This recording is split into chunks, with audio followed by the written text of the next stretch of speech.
अस्सलाम वालेकुम। हाँ जी, ये आप देख रहे हैं, ये एक मॉडल है जो आपको बता रहा है कि किस तरीके से अगर एक बेबी कोई ख़ातून कंसीव कर लेती है तो किस तरीके से वो उनकी जो यूट्रस होती है, जिसको हम बच्चादानी भी बोलते हैं, उसके अंदर वो डेवलप होता है। तो ये आप देख रहे हो, ये बच्चादानी की जो है वो दीवारें हैं, यूट्रस की दीवारें हैं, आपको नज़र आ रही हैं। और साथ ही ये वो टिशू नज़र आ रहा है जो इस बढ़ते हुए बच्चे को ग़िज़ा और ऑक्सीजन प्रोवाइड करता है, जिसको आप और मैं प्लेसेंटा बोलते हैं। ठीक है। अब अगर एक खातून कोई एक बेबी कंसीव करेगी तो वो तो इस तरीके से पूरे इस बच्चादानी में यूट्रस के अंदर जो है वो अपने आप को डेवलप करेगा। कभी कभी आपको पता है ऐसा होता है कि ख़वातीन एक की बजाय दो बेबीज़ कंसीव कर लेती हैं। तो अगर वो दो बेबीज़ कंसीव करेंगी तो इस तरीके से आप देख रहे हैं, ये वही आपको यूट्रस नज़र आ रही है और यूट्रस में अब आप देख रहे हो एक की बजाय दो बेबीज़ जो है वो डेवलप हो रहे हैं।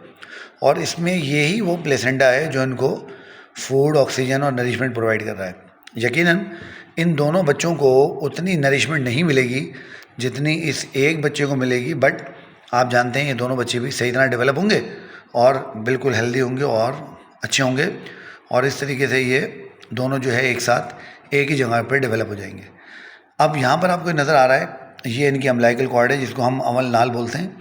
ये इस प्लेसेंटा से कनेक्ट होती है और यहाँ पर भी देखें आपको अमल नाल इस जगह पे अंदर, यहाँ पर इस जगह पर नज़र आ रही है। तो इस तरीके से कुछ ख़वातीन एक बेबीज़ और कुछ ख़वातीन दो बेबीज़ को कंसीव करके डेवलप कर लेती हैं।